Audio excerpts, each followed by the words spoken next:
ধিক্কার এই সরকারের প্রতি, ধিক্কার এই প্রশাসনের প্রতি। ইনকিলাব মঞ্চের ভাইরা কি সন্ত্রাসী যে আপনি জল কামান নিয়ে যেতে হবে? গতকালকে রাতে যখন আমাদের ভাইরা আহত হলো, আমাদের একটা ইশতেহার প্রোগ্রাম ছিল, আমরা ইশতেহার প্রোগ্রাম থেকে চলে আসি, সেই মিছিল নিয়ে যমুনার সামনে দিয়ে মিছিল দিয়ে আসি। এবং আমরা তখন চ্যালেঞ্জ করেছিলাম, কার বুকের পাঠা আসতে সামনে এসে দাঁড়াও, আমরা যমুনার সামনে দিয়ে মিছিল দিয়ে যাব। আমরা সেই যমুনার সামনে মিছিল দিয়েছি। আমাদের যে আন্দোলন ছিল গতকালকে, এটা ছিল শান্তিপূর্ণ আন্দোলন। সবাই শাহবাগে বসেছিল, বিচারের দাবিতে স্লোগান দিচ্ছিল। কিন্তু প্রশাসনের কিছু লোক, সরকারের কিছু লোক অতি উৎসাহী হয়ে সবার উপরে সাউন্ড গ্রেনেড নিক্ষেপ করলো।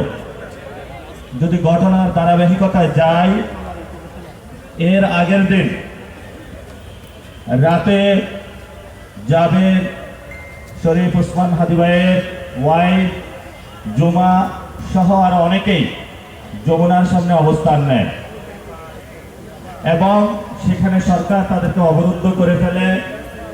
ইনকিলাব মঞ্চের কর্মী এবং নেতৃবৃন্দ রাজস্বিক যে মোড় আছে ইন্টারকন্টিনেন্টালের সামনে, সেখানে অবস্থান নেয়। আমি ভিতরে গিয়েছিলাম, গিয়ে যে অবস্থাটা দেখি, তাদের চারিদিকে মশা মাছি, খুবই বিব্রতকর একটা পরিস্থিতিতে তারা আছেন। ওসমান হাদি ভাইয়ের ওয়াইফকে সেখানে দেখে আমি খুবই কষ্ট পেলাম। তাদের কাছে কোনো খাবার ছিল না, পানি ছিল না, এবং সেখানে তারা একটি দাবি নিয়ে গিয়েছিলেন যে শহীদ ওসমান হাদি ভাইয়ের যে বিচার, এটা বাংলাদেশের যে এজেন্সিগুলো করছে, বাংলাদেশের যে ইনভেস্টিগেশন বডি করছে, তাদের উপরে তাদের ট্রাস্ট নেই। এটি একটি আন্তর্জাতিক কোনো সংস্থা বা কমিশনের মাধ্যমে যদি করা হয়, তাহলে আমরা সুনির্দিষ্ট এবং যে ন্যায্য বিচার সেটা আমরা পাব।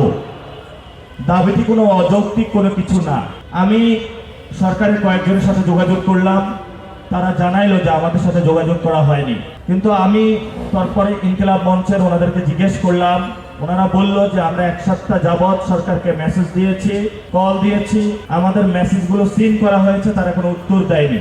এবং গত 1 মাস যাবৎ শহীদ ওসমান হাদি ভাইয়ের বিচারের দাবিতে 55 দিন ঢাকা শহরে এমন কোনো অলি গলি নাই যেখানে ইনকিলাব মঞ্চের ভাইয়েরা, জুলাই ঐক্যের ভাইয়েরা, পুরো বাংলাদেশের মানুষ ওসমান হাদি ভাইয়ের সুষ্ঠু বিচারের দাবিতে আওয়াজ তোলে নাই। কিন্তু সরকার সেই আগের ধারাবাহিকতায় দেখেও না শোনার ভান করেছে। কখনো শুনি যে ওমর ভাইকে চাকরি দেওয়ার নাম নিয়েছে তারা, কখনো শুনি তারা 1 কোটির ফ্ল্যাট দেওয়ার ব্যবস্থা করতেছে, এবং সরকার সেই যে জানাজা ব্যবস্থা করেছে লোক দেখানো, এরপরে এই পর্যন্ত সরকার কোনো কিছু করে নাই। তারপরে জুমার নামাজ হলো, জুমার নামাজের পরে ইনকিলাব মঞ্চের যারা সদস্য ছিলেন তারা সেখানে ছিলেন। তাদের খুবই ছোট দাবি ছিল। দাবিটি হলো আন্তর্জাতিক কোনো সংস্থা বা ইউএন এর মাধ্যমে এটার ইনভেস্টিগেশন করে এটার একটি সুষ্ঠু আমরা বিচার চাই, এবং সরকার সেখানে একটি চিঠি দিবে, এবং সরকারের কাছে তারা একটা নির্দিষ্ট টাইম ফ্রেমও চাইল। কিন্তু সরকার ন্যাক্কারজনকভাবে সেখানে জল কামান নিয়ে গেল, জল কামান নিয়ে সবার উপরে গরম পানি নিক্ষেপ করলো। ইনকিলাব মঞ্চের ভাইরা কি সন্ত্রাসী যে আপনি জল কামান নিয়ে যেতে হবে? সেখানে তারা তো জুমার নামাজ পড়েছিলেন, নামাজের পরে তারা দোয়ারত অবস্থায় ছিলেন। এই যে নিরীহ মজলুম ভাইদের উপরে সরকার জল কামান নিক্ষেপ করলো। শুধু তাই নয়, ইনকিলাব মঞ্চে জুমা, তাকে একজন নারী তাকে নির্যাতন করলো। সেখানে আমাদের ভাইদের উপরে পুলিশ ভোট দিয়ে বুকের উপরে লাথি মারলো।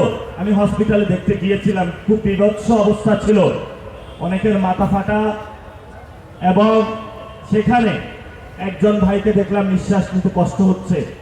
জাবের, জুমা, রনি সহ 30-40 জন মারাত্মকভাবে তাদেরকে আহত দেখলাম।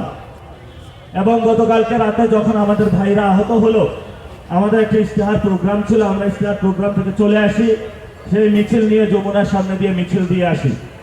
এবং আমরা তখন চ্যালেঞ্জ করেছিলাম, কার বুকের পাঠা আসতে সামনে এসে দাঁড়াও, আমরা যমুনার সামনে দিয়ে মিছিল দিয়ে যাব। আমরা সেই যমুনার সামনে মিছিল দিয়েছি। মিছিল দিয়ে শাহবাগে এসেছি। শাহবাগ থেকে আমরা ঢাকা মেডিকেলে এসেছিলাম।